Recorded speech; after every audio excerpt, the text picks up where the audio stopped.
Alfredo Relaño recopila en 46 episodios los enfrentamientos más impactantes que han tenido a Real Madrid y Barcelona como contendientes. Es, al fin y al cabo, un compendio de rivalidades históricas, jugadores que cambiaron de bando y se pasaron al eterno rival, goleadas y rajadas de sus protagonistas que este viernes 9 de marzo de 2012 comentamos con su autor en Periodista Digital. Alfredo Relaño, ¿qué tal? Buenos días. Hola, buenos días. Bienvenido a Periodista Digital. Muchas gracias. Bueno, este libro que presentas hoy, Nacidos para Incordiarse, son 45 o 46, si lo prefieres. Son episodios fundamentales de esta disputa sin fin, por así decirlo, entre el Madrid y el Barcelona. Sin duda que vamos a encontrar en este libro muchos partidos jugados entre ambos equipos. Pero yo no sé cuál es el primer clásico que recuerda en su memoria Alfredo Relaño. No sé si puedes ponerme fecha y resultado del primer clásico que tú recuerdas. El primero que yo vi fue un partido de Liga 2-0, la 62-63, y un partido más o menos anónimo, ¿no?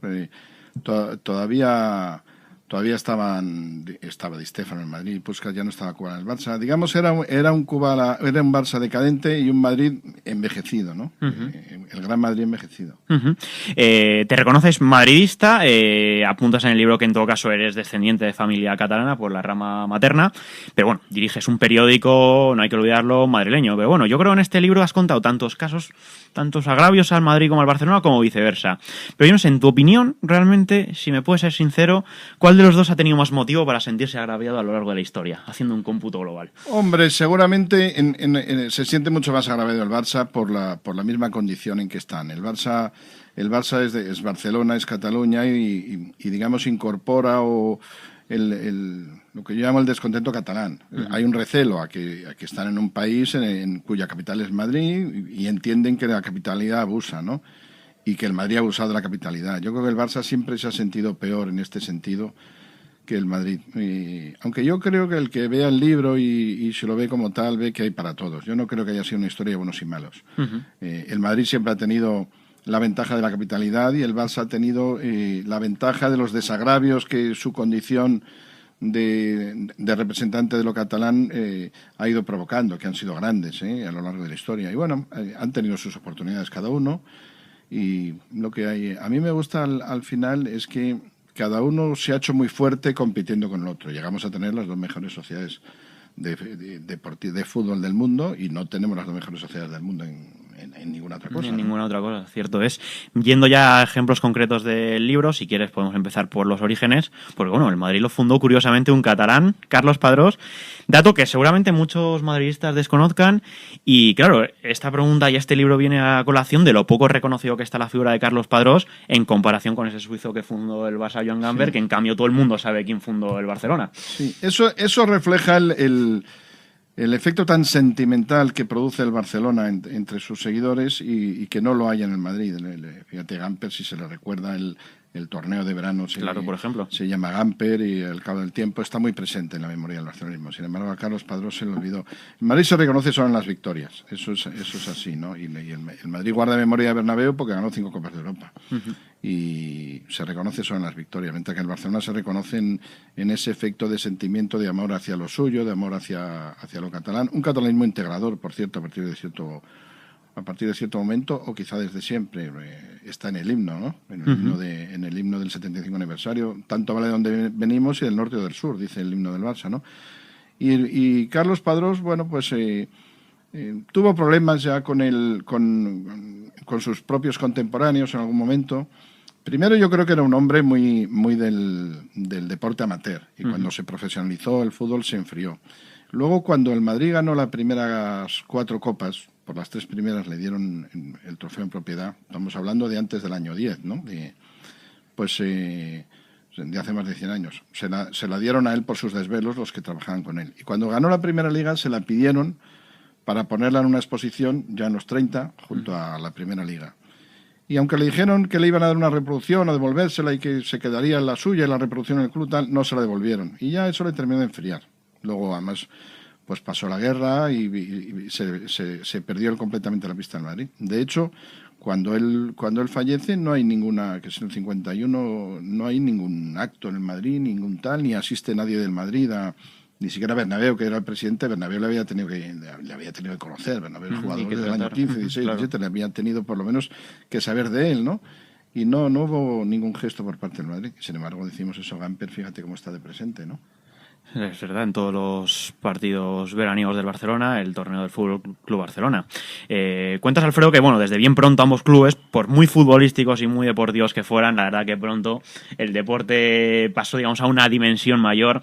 Se les adjudicó, como leo palabras textuales tuyas, como ese papel de portaestandartes de las dos formas de Estado en discusión que había en ese momento, centralista por el Real Madrid, federal por el Fútbol Club Barcelona. Y estamos hablando a principios del siglo XX todavía, que sí. Ha llovido.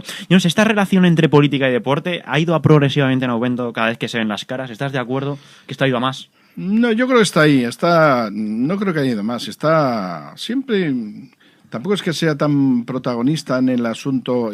Quiero decir que tenga un protagonismo mayoritario, pero yo creo que un tercio del problema, o un tercio de la solución, o un tercio del interés, o un tercio de tal, está en eso, ¿no? En cuanto en el libro, siguiendo con el paso ordenado que estás dando, pues que el Madrid le pide hacerse socio de honor a Alfonso XIII y le pide tal, y el Madrid se hace real y se pone la corona. Y mientras que el Barça se identifica mucho con los movimientos nacionalistas un poco duros o tal, extremos que había en la época. En la época estamos hablando de la época de la preguerra civil, y en la dictadura de Primo de Rivera le cierra el campo por 6 meses. El abuelo de Milán del Bosch que nosotros hemos conocido, bueno, los más jóvenes a lo mejor ya no, los que hemos conocido cuando el golpe estaba 23F, el abuelo de le cierra las actividades del Barcelona durante 6 meses por una pita al himno nacional, a la marcha real, en un partido amistoso que hubo en el campo del Barcelona, ¿no? Estaba invitada la banda inglesa, de la banda de la Armada inglesa, que estaba allí atracada, y con su mejor intención tocaron el himno de España, la marcha real, y una pita tremenda, pero eran unos momentos de cierta convulsión, era un homenaje al Orfeo catalán, y cerraron el Barça, que lo hubiera podido desaparecer, porque cerraron por 6 meses. Consiguió el Barça moverse, poner un presidente que era del entorno de Alfonso XIII. Gamper se marchó porque con eso de que Gamper era extranjero, Primo de Rivera o Milán del Bosch acusaban un poco que era en parte por eso. Se atrasó el comienzo del campeonato catalán, se quedó en 3 meses la sanción, y al final el Barça se rehizo, pero tuvo un verdadero problema justamente por una cuestión de raíz estrictamente catalanista, ¿no? Siendo cronológicamente por este repaso a la historia entre ambos dos, brevemente, Alfredo, ¿cómo fue la relación de ambos equipos con el franquismo? Porque eso de que siempre se ha escuchado de que el Madrid era el equipo de Franco. Sí, yo creo que la relación del Madrid con el franquismo fue buena a partir de que el Madrid fue muy bueno. Yo creo que esto ha sido una injusticia que se ha hecho con el Madrid. ¿Pero era el Madrid bueno y con Franco mejoró? ¿O cómo es exactamente? No, yo creo que el Madrid tuvo su peor época en la edad de hierro del franquismo. El Madrid del año 40 hasta que viene Di Stéfano está francamente no gana nada. Además, le surge un rival en la capital que nunca había tenido, que fue el Atleti, que fue Atleti Aviación en la posguerra, y gana 4 ligas, las 2 primeras llamándose Atleti Aviación. El fichaje de Di Stéfano yo no se lo achaco a Franco, es una de las cosas como que se extiende mucho en Cataluña. El fichaje de Di Stéfano viene al Madrid porque el Madrid se empeña más y porque Martí Carreto no le quiere pagar al millonario su parte correspondiente. Y luego pierde el interés porque Kubala se había recuperado de una enfermedad de tuberculosis que tuvo. Hizo mucho más el régimen porque viniera a Kubala al Barça, por cierto. Hizo mucho el régimen porque venía a Kubala al Barça. Eso es como que se ha tapado un poco más, ¿no? De eso no se habla. No en favor, seguramente no por hacer una gran cosa del Barça, o sí, simplemente por tener una propaganda anticomunista formidable, que lo fue. Kubala fue un jugador formidable. Kubala venía de ese... Claro, de ese sistema soviético, del que escapó. Escapado, no le dejaban fichar porque se había ido por las buenas sin ningún traspaso y tal. Jugó aquí 2 años y medio antes de que llegara el transfer oficial a España, al Barcelona. Jugó 2 temporadas y media en el Barcelona, luego muchas más, ¿no? Ahora, luego el Madrid, una vez que tuvo esa fuerza, desde el 60 en adelante, el poder del Madrid, la forma en que el Madrid y el régimen se apoyan es extraordinario, ¿no? Acaba siendo que todo es Real Madrid. La televisión parece estar al servicio del Madrid, de hecho es el único que cobra primero 50 millones, llega a cobrar hasta 60 el Real Madrid. Como solo jugaba uno en la Copa Europa, se veía siempre al Madrid. En la Copa Europa. Ganaba la Liga, salvo un año que no lo ganó en los 60 y ganó la Copa Europa. Metió el baloncesto, que también estaba en televisión, y también era el único que jugaba en la Copa Europa. Y llegó a ser el torneo de Navidad de baloncesto tuvo que ser una cosa asfixiante. Yo creo que prácticamente parecía que todo estaba en orden si el Madrid ganaba, ¿no? Esto es lo que yo viví de los 12 a los 20, 30 años, y de ahí viene un poco esa idea de identificación del Madrid y el franquismo, ¿no? Pero Bernabéu, la mítica figura presidente blanco, era monárquico. Y además hacía gala de ello. No sé a Franco cómo le sentaba esto. Claro, Bernabéu coincidía con Franco en algunas cosas. Primero más o menos en edad y luego en la visión unitaria de España, desde luego. Él era muy antiseparatismo catalán o vasco, como entonces usaba la palabra separatismo. Pero era monárquico, era un poco de la, no digo de la conjura donjuanista, pero digamos sería partidario de eso.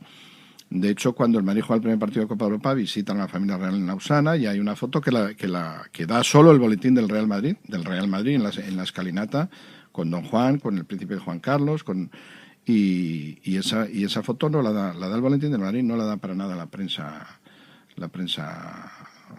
nacional, la prensa oficial. Pero bueno, se ha hecho esa asociación y es un poco inevitable porque a partir de un cierto momento todo parecía conducir a eso y da una especie de explicación. Y si olvidas los años que van del 40 al 55, eso encaja, pero del 40 al 55 al 53 el Madrid lo pasa realmente mal, ¿no?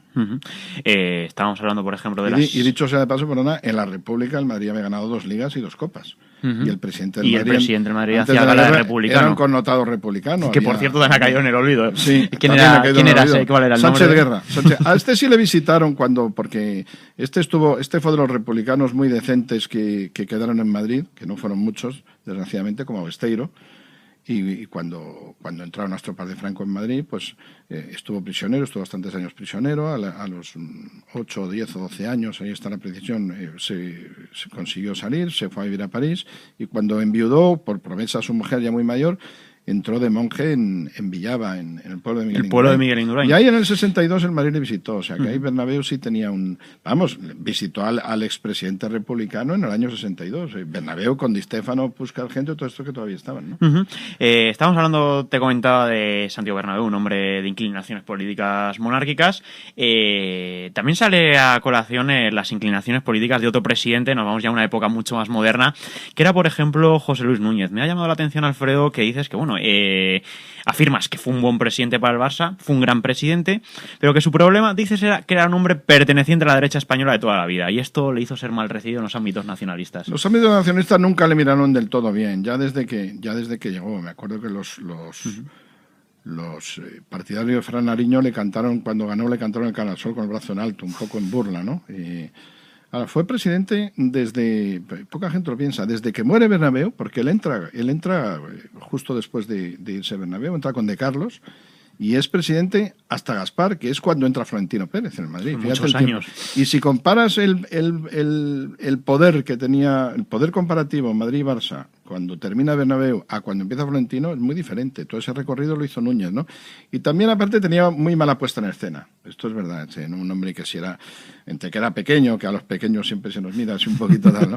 Y era lloroso, y era no sé qué, en algunos aspectos parecía un poco ridículo. Pero yo creo que le dio al Barça un impulso enorme, aumentó su poder y se alió a muchos clubs contra el Madrid, consiguió que todos cobraran de televisión a base de un año entero que no se televisó el fútbol, ensanchó mucho la base patrimonial del Barça, hizo del Barça de baloncesto una cosa competitiva que jamás había sido, y en el fútbol poco a poco fueron mejorando. Con él es el Dream Team de Cruyff. Exacto. Luego tuvo sus cosas, tuvo unos celos de malentendimiento con Cruyff y aquello acabó peor de lo que podía haber acabado, pero vamos, con Cruyff ganan 4 ligas consecutivas, ¿no? Yo creo que fue un presidente importante en el Barcelona. Está claro que estos agravios descritos aquí en el libro, en este Nacidos para Incordiarse, ya han traspasado al fútbol y incluso llegó también a ver esos mismos agravios en el baloncesto. Hablamos de la figura de José Luis Núñez, entonces presidente del Barça, que fue quien consiguió que la sede de la ACB se fijara en Barcelona. Y claro, desde que esa sede se fija en Barcelona, el baloncesto profesional es controlado desde Cataluña y desde entonces ha sido el Barcelona el gran dominador del baloncesto nacional. Hay una diferencia. Habrá influido muchas cosas, también sus grandes equipos, pero está claro que cuando tú realmente haces los títulos que habían ganado hasta entonces unos y otros a lo que luego han ganado a partir de ese año, no sé si es el año 86 me parece, la diferencia es desproporcionada, ¿no? Más diferencia a favor del Madrid cuando se mangoneaba desde Madrid. Dicho, y desde que ahora que se mangonea desde Barcelona. Desde que se mangonea desde Barcelona, el Barça ha ganado bastante más que el Madrid. y han ganado otros, y desde que se mangoneaba en Madrid, el Madrid ganaba prácticamente siempre, ¿no? Pero es lo que me comentabas de Núñez, que supo moverse para conseguir que la sede se fijase en Barcelona, en Cataluña. Realmente, desde que vino Di Stéfano hasta que Núñez fue cambiando la cosa, había una monocapitalidad en el fútbol, y desde que Núñez cambió la cosa hay una bicapitalidad en el fútbol y en el baloncesto. Esto yo creo que se le debe adjudicar a Núñez, por encima de que era un personaje, bueno, pues tampoco era demasiado querido tampoco ha sido demasiado querido en la sociedad barcelonesa y tal, por lo que sea, ¿no? Pero yo creo que el Barça le debe, y con el tiempo se verá y se le reconocerá, ¿no? Uh-huh. Avanzamos en el tiempo, porque son muchos y muchos agravios los que hemos visto en el libro. Si quieres, nos podemos situar ya en los años 90. Nos encontramos esas 2 ligas perdidas por el Madrid en Tenerife. Lo que, bueno, hizo al conjunto chicharrero que fuese inmediatamente declarado amigo del Barcelona. Yo no sé si ya llegó a ser exagerado. Bueno, que le invitasen al Gamper puede pasar, pero es que ya le impusieron la medalla de oro y brillantes del club al presidente del Tenerife. Sí. No fue un gesto excesivo de José Luis Núñez. Bueno, sonó de una manera ya de recochineo. Es decir, el equipo que os ha quitado las 2 ligas y encima, bueno, le hacemos con todos los honores aquí en Barcelona al Tenerife. Un Tenerife que iba primado, además. Aquí sonó recochineo, pero quizá hay que entenderlo porque seguramente aquí sonó recochineo, y si quieres, pues a mí me suena así, ¿no? Pero también viendo la parte de allí había muchos recelos ante esos partidos porque había mucha gente del Madrid en el Tenerife, o exmadridistas. Estaba el hermano de Hierro, estaba Agustín, estaba Valdano, allí había un Llorente, uno de los hermanos sobrinos de Gento. Entonces, en Barcelona se les hacían los dedos huéspedes. Entonces yo creo que el Tenerife peleara a brazo partido los 2 partidos y los consiguiera ganar con cierto apuro, les debió dar a ellos una sensación de gesto de deportividad también, por parte del Tenerife, y de no dejarse ir. Y yo creo que también se puede ver de esa manera, no solo como el recochineo, ¿no? Aparte, bueno, pues un agradecimiento, que hay 2 ligas ahí que el Tenerife, por hacer lo suyo, permitió que les ganara el Barcelona, ¿no? Uh-huh. Llegamos ahora, por ejemplo, al año 1997, final de Copa en el Bernabéu entre el Betis y el Barcelona. Bueno, aquí hay 2 anécdotas imperdibles protagonizadas por un personaje singular, que es Joan Gaspar, que es cierto que siempre se le había visto como un personaje, por así decirlo, denostado entre el madridismo, pero bueno, hay una anécdota que si quieres podemos repasar de cuando antes del partido se confunde y se mete en un bar donde no es bien recibido. ¿Qué le pasa ya a Joan Gaspar? Sí, él llega antes, se cuenta ahí para llevar el disquete con el himno del Barça, que luego además le da una propina al hombre para que lo ponga varias veces al acabar el partido, y se la paga por delante, y sale porque falta tiempo y se mete en un bar cerca del campo, que era 1 hora y media, claro, no. Y dice, me contaba que él empezó a ver que había muchos signos del Madrid en el bar, pero bueno, normal, ¿no? Pero empezó a ver casi más de lo normal, y además algunos símbolos de estos medio nazis, y que la gente le miraba raro. Y mirando al otro lado de la barra, veo unos cuantos inequívocamente ultras que le miraban oscamente, ¿no? Y él dijo, madre mía. ¿Dónde me he metido? Dijo, ¿dónde me he metido? Dice que encomendó su alma al cielo y se quedó paralizado. Dice, si salgo corriendo ahora es peor, ¿no? Me persiguen en la calle. Y en eso se le acerca uno, que dice que es el que parecía mandar, después de cuchichear entre ellos los ultras, y se le acerca uno y dice, mire, Gaspar, este es el bar donde nos reunimos los ultras del Madrid. Yo le aprecio a usted, porque usted en el fondo es como nosotros y no le vamos a hacer nada, pero no es prudente que usted esté aquí, haga el favor de salir y tal. Y yo iba a pagar el té y me dijeron, no. ¿Está usted invitado? Está usted invitado, tal. Y salió a la calle que el aire de Madrid le pareció. Nunca le había parecido tan extraordinario. Y luego, como se cuenta en el libro, Alfredo, consiguió hacer que sonase el himno del Barcelona en el estadio del eterno rival, del Real Madrid. Él, como se olía que podían ganar, era un buen Barça, era el Barça de Figo, era contra el Betis de Lopera, de los años buenos, del Betis de Miri y Alfonso. Eso es. Pues propuso antes en la federación, que sería un buen detalle, no se había hecho nunca antes, que al acabar el partido sonara el himno del equipo campeón, pensando, oye, pues mira, vamos a poner el himno del Barça en el Bernabéu, que esas travesuras le gustaban. Y efectivamente se aprueba, y antes del partido va al señor de la cabina le lleva el disquete y le dice, mire, esto para que lo ponga, hay que ponerlo solo una vez, pero si lo pone usted 5 veces, yo le doy 25.000 pesetas, 5.000, 3.000, 5.000 por cada vez. Y además, para que vea que no es mentira, yo me fío de usted y le pago 3 por delante. Le doy 15.000 pesetas por delante y tal. Y el hombre decía, hombre, pero si yo lo pongo más veces, no, usted cerre por dentro y no se preocupe. Para que no pase nada. Para que no pase nada. Y además aquí, en realidad, lo que hay ahora, porque ya entonces viaja mucho la afición, lo que hay ahora sobre todo es afición del Barcelona y del Betis, no hay, porque es verdad, entonces ya era esta época. No había madridistas.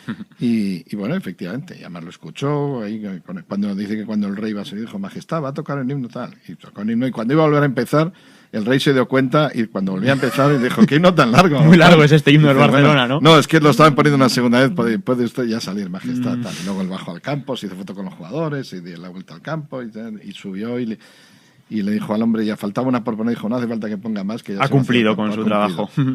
Gaspar, además, un personaje singular en el siguiente caso que nos atañe ahora. Llegamos al verano del año 2000 y hay un episodio que seguramente en esta comparativa de agravios y desagravios entre uno y otro es vital, por así decirlo. Y es el fichaje de Luis Figo, que cambia de acera, por así decirlo.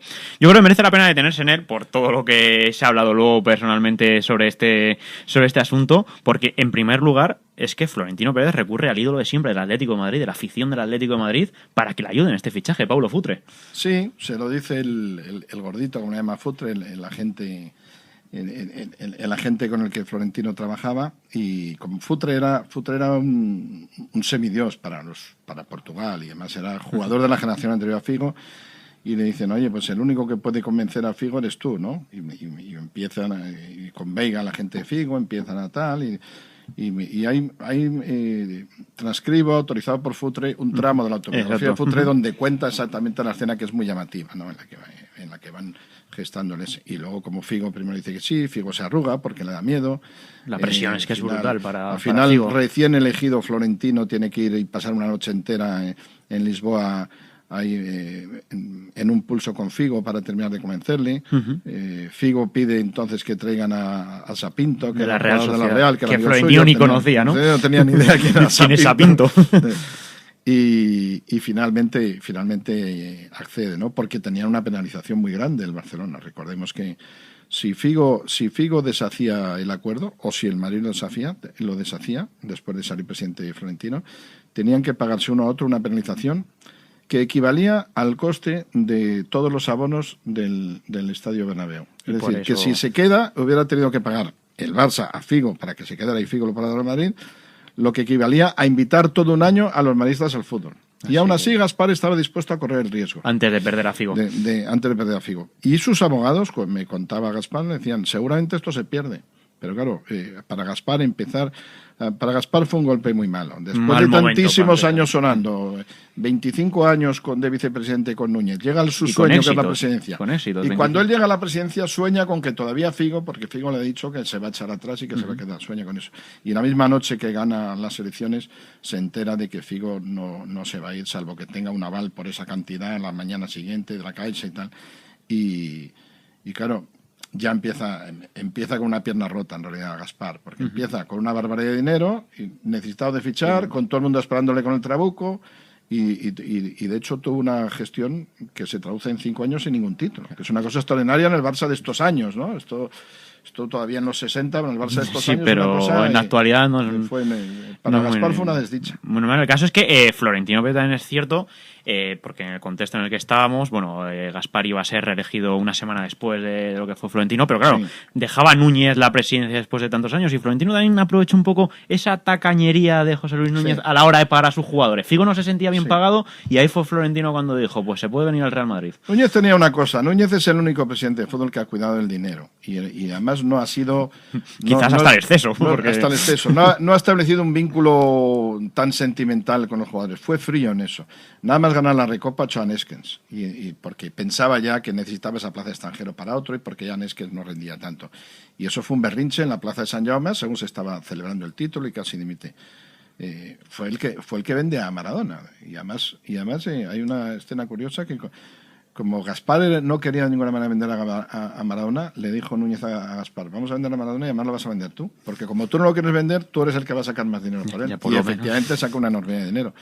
Y en ese momento no le quería pagar a Figo lo que Figo quería y tal. Porque Núñez pensaba...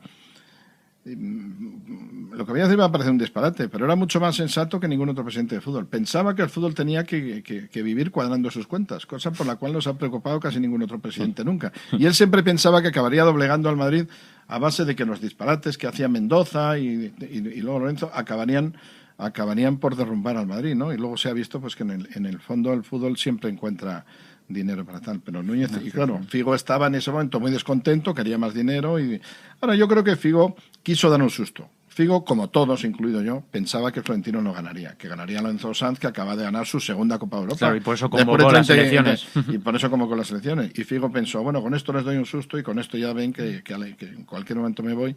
Y al ganar el Madrid, pues Figo se quedó un poco, al ganar Florentino se quedó un poco... O sea, que Figo quizás realmente no se vio jugador del Real Madrid, era más bien que quería dar un golpe sobre la mesa para que en el Barça se asustasen y le subiesen el sueldo. Y no se vio del todo jugador del Madrid hasta los 3 o 4 meses. Al principio se le veía mala cara. Me acuerdo una vez que alguien le preguntó a la prensa, ¿se siente usted madridista? Y dijo, yo me siento portugués. Que era una manera de decir, a mí no me enredéis Y sin embargo, luego, yo creo que a partir de la reacción en Barcelona, de aquellas recepciones que tuvo tan malas, ya el primer partido, al segundo no fue, el tercero que es el famoso cochinillo, pues yo creo que a partir de le ahí hacen madridista ya, y le hacen madridista, realmente ya se quita la careta, y es verdad que es que, bueno, todos recordamos aquellas... Bueno, no es que se quite la careta, es que se transforma en madridista, aunque luego también a su vez, como empiezan a renovar a todos los galácticos, y él que es el primero que viene, no le renuevan, no le alargan, pues acabó también enfadado en el Madrid, ¿no? Estamos ya terminando, Alfredo, esta entrevista. Claro, eres inventor de ese famoso término villarato que te ha valido no pocas críticas. Sin embargo, tú argumentas que al fin y al cabo lo que es el villarato son que hay como unos círculos de poder en los que el Barça actualmente ha sabido moverse mejor que el Madrid, que al fin y al cabo lo que hizo siempre anteriormente, moverse mejor en esos círculos del poder. Tampoco hay ahí nada raro en eso. Sí, bueno, acabo de tener un respaldo en eso, que es Godal, expresidente del Barça. Ahora mismo. Parece que hemos puesto esta entrevista. Sí, que donde dice eso, dice, nosotros trabajamos a Villar, Florentino no lo hizo, Florentino fue con Gerardo González, y tal, y un poco diciendo Rosell ahora lo ha estropeado. Siempre, lo curioso que tuvo el manejar yo esto es que como nunca los árbitros habían ido de una manera más o menos, habían perjudicado de una manera más o menos sostenida al Madrid, pues parecía que era como decir, y se ha dado siempre como una verdad inmutable que los árbitros han ido al Madrid, parecía que era ir el Ebro río arriba, como si dice que el Ebro va de Tortosa a Picos de Urbión. Pero lo que estaba yo contando con eso es que los arbitrajes al final se dejan influir por el poder, porque quieren agradar al poder bastantes árbitros. Y porque es más fácil, ¿no? Equivocarse a favor del poderoso. Exacto, y en caso de duda tal. Y porque además los que llegan arriba, y eso es así, son los árbitros que se equivocan de la manera que conviene en caso de equivocarse. Y se ve una vez tras otra en todos los mundiales, lo llevo viendo desde los 12 años. Siempre, los fallos siempre son a favor de no sé qué. A nosotros nos dieron un penalti hasta fuera del área en casa contra Yugoslavia. Pero luego nos han masacrado. Y luego por ahí fuera no nos ha pasado nada bueno. Sobre todo contra Brasil o contra Italia o contra el de casa en Corea, donde lo recuerdes, ¿no? Y eso es así. Ahora, chocó mucho que se dijera que los árbitros estaban chinchando al Madrid. Y ahora ya no pasa. Y era verdad, claro. Y ahora ya no pasa. Y también lo dije en el ya desde el 5 de enero, antes de aquella mano en el área, porque yo ya lo estaba viendo, antes de aquella mano en el área en el campo del Español, ya lo dije que al Barça se le había gastado el villarato. ¿Pero es porque ha entrado Rosell y no ha seguido la línea de la puerta o por qué pasa? Es por varias cosas. Es porque ha entrado Rosell, al que por cierto conocí en una conspiración, estaba en una conspiración con Joaquín Romeu, que había sido presidente del Murcia, para crear una candidatura anti-Villar, en las anteriores, no en estas últimas, sino en las anteriores, en las penúltimas. También hay quien me dice que estaba en el grupo de Alemán, que sí que se quiso presentar. De eso ya no estoy seguro.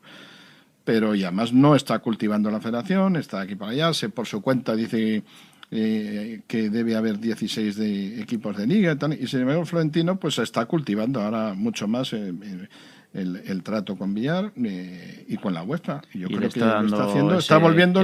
Uno de los capítulos, por cierto, es una entrevista que me cuenta Gaspar que tuvo con Saporta. Al llegar Gaspar, justo también se va a Saporta. Le da algún consejillo, ¿no? Parece. Saporta le da unos cuantos consejos que son los que Gaspar luego pues le trasladó a Laporta. Gaspar le hizo al final un favor al Barça grande después de lo mal que estuvo como presidente. Fue a aconsejar bien a Laporta en ese sentido. Y le dijo cómo había que moverse en esos círculos de poder. Que ahora mismo en Barcelona el villarato ha sido autorizado y bautizado. El villarato quiere decir la manera desvergonzada, la manera de Villar de mantenerse en el poder a lo largo de tanto tiempo. Quiere decir eso. No quiere decir los hábitos hayan a Barcelona, como se ha traducido. Quiere decir, y parte de eso fue que a raíz de que Laporta fue un sostén fuerte de Villar en las elecciones más difíciles y desagradables y amargas que tuvo, porque era contra su propio ex secretario general, que era Gerardo González.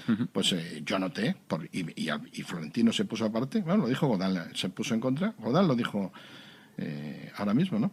Pues yo noté unos arbitrajes contra el Madrid que no había visto en la vida, incluido en el Bernabéu, no había visto nunca y de una manera tan sostenida y hasta y hasta que el que se equivocaba a favor del Madrid salía represaliado y el que se equivocaba a favor del Madrid pues no le pasaba nada o hasta le pasaba algo bueno o a favor del Barcelona le pasaba... Esto ha pasado. Yo sé que a la gente le cuesta admitir que los árbitros ya han perjudicado al Madrid, pero esto para mí ha pasado. No quita mérito a los títulos del Barça. Tampoco he visto nunca jugar también como he visto al Barça. De sí, no, son cosas totalmente diferentes. Ni creo que ahora los 10 puntos del Madrid sean por los árbitros. Ahora, que esto haría 4 o 5 en vez de a 10 o a pues 3 o tal, yo sí creo, sí. Sí, con mejores arbitrajes para el Barcelona. Al igual que puede ser que el Barça hubiese ganado mejor alguna Champions menos, si no... Pues sí, porque si hubo, existido. Todo este por lo menos en Chelsea sí, hubo el caso de hubo el caso de Obrevo en el partido tal, que fue un caso estrepitoso. Ahí se junta todo, ahí es la tormenta perfecta. Pues es el equipo ideal de Europa. Villar, que manda en la... Tiene peso. De la comisión de designación, es que es presidente de la comisión de designación de árbitros de la UEFA, ya lo era. Y luego el Chelsea, que era todo lo contrario, el equipo artificial, de un millón. Le veían muy mal a Mourinho y a Abramovich. Se podía repetir la final del año anterior, lo cual era un rollo. Y bueno, la verdad es que fue un exceso, lo de Abramovich fue un exceso como yo no he visto otro, porque en Europa se ha atendido desde hace bastantes años a los arbitrajes caseros. Y esto encima es que es anticasero. Es raro, al de fuera. Ver olvidar tantos penaltis en el área del equipo, digamos, del equipo de casa, a favor del equipo de casa, eso es lo que es raro. Verlos contra el equipo de casa, pero eso fue una cosa extraordinaria. Este libro, bueno, comienza en los albores del siglo XX, cuando se funda Real Madrid y Barcelona, y evidentemente desemboca en la actualidad. Por así decirlo, la tormenta de clásicos del año pasado es lo más actual que podemos encontrar, aunque bueno, luego hay un capítulo más en el que se comentan los siguientes. Pero yo no sé si en esa tormenta de clásicos, al que le dedicas también un capítulo, después de un siglo entero de agravios, o sea, que ya habíamos visto cosas y las que quedan, yo no sé si ahí ya llegaste a pensar que el vaso ya se había derramado totalmente, de que ya se podía llegar a perder el control de esta pasión. O sea, que no sé cómo... Ahora con la perspectiva del tiempo... Yo me preocupé. Fue mucho, ¿eh? Es la escena más desagradable que he vivido. Pero fíjate, fue futbolístico, no hubo el matiz político que ha habido otras... Como antes hablábamos. Ha habido tormentas cuando el caso Guruceta y cosas así. Había una sensación ahí de... Yo no lo he visto con el matiz que lo he visto otras veces, pero sí me ha resultado desagradable. Aquí ha habido la incorporación de un personaje que es Mourinho, que casi se repite en la historia, porque hubo Elenio Herrera al otro lado que era muy parecido. Y Mourinho irrita mucho al Barcelona, a él mismo le descentra el Barcelona, porque empezó perdiendo 5-0 el primero y desde entonces ha hecho cosas raras. Siempre el Madrid contra el Barcelona no está dando buena medida en general. Ha hecho algún partido bueno. Y sí me resultó muy desagradable. Y llegué a temer por la convivencia en la selección con mucha gente. Y por eso dedico el libro a Casillas. A Chavilla y a Casillas. Es el motivo de dedicárselo. Es el motivo de dedicárselo. Porque subieron estar en su papel. Eso es. Y eso que una vez Casillas metió la pata. ¿Vale? Ya después de la tormenta, consecuencia de la tormenta, después de la Supercopa, cuando dice, se ha tirado otra vez. Y supongo que cuando ve en la tele la entrada de Marcelo a SES, dice, me he equivocado. Y tiene la hombría de bien de llamar a Xavi, que al principio, que está evidentemente enfadado, no le coge el teléfono, Puyol intercede, hablan, quedan en la selección una hora antes del desayuno, el primer día se juntan, y siguen siendo tan amigos después de haber jugado 29 veces frente a frente, récord, ¿eh? Antes estaban Segarra y Gento, pero ya lo han pasado y seguirá adelante, ¿no? Y me gusta que sigan siendo amigos porque creo que esto... A pesar de todo. Tiene que ser una discusión cordial. Sí, que muchas veces no lo ha sido. Y bueno, y rescato lo bueno que tiene, que es el estímulo que decíamos antes, de que hacia la perfección, que para cada uno provoca la rivalidad del otro, ¿no? Está claro. Y los que quedan. Igual dentro de unos años te toca sacar la segunda parte de este libro. Sí. Porque dará de sí esta historia. Está a punto, por cierto, de cumplirse 110 años el primer partido. El Madrid se crea justamente para tener un instrumento padrós con el que crear una copa, que fue el antecedente de la Copa de España, cuando Alfonso XIII cumplía la mayoría de edad, y el primer partido es contra el Barça. Y el primer partido lo pierde el Madrid, lo gana el Barcelona aquí en donde estarán los nuevos ministerios. Los ministerios que en aquel entonces eran las afueras de Madrid. Ahí, ¿no? Sí. Y luego encima en la ciudad deportiva más arriba, que no sé... Esto es el 13 de mayo, ahora de 110 ¿Qué jugador le decía a Bernabéu que cómo ponía estos terrenos aquí y le dijo, esta es la autovista que del norte vienen los duros a la capital? Fíjate si me decía los dineros. Fue Gento cuando les enseñó el Erial que había comprado para ser la ciudad deportiva, donde ahora están las 4 torres de Florentino. Las tenemos ahí enfrente, son de él, pero siempre se llaman las 4 torres de Florentino. Pues Gento le dijo, ¿pero para qué quiere usted esto aquí? Pues estaba muy fuera eso todavía entonces. Y dijo, bueno, todo el dinero viene del norte, todos los duros que entran en esta ciudad vendrán por esta carretera y ya verás y la ciudad aquí tendrá lo mejor. No se equivocó. Y mira, las 4 torres que ahora hay, aquel solar al Madrid le sirvió para poner acero su deuda en un momento determinado y además para gozar de 4 jugadores gloriosos. Luego aquello fue muy fugaz, pero el Madrid nunca tuve yo esa sensación del gran Real Madrid de poderío. Desde los 59-60, que apenas la viví. Pues yo entonces era un niño y para mí era un eco casi histórico, ¿no? Alfredo Relaño, muchas gracias por venir a Periodista Digital a presentar Nacidos para Incordiarse. Mucha suerte. Muchas gracias. Gracias A vosotros.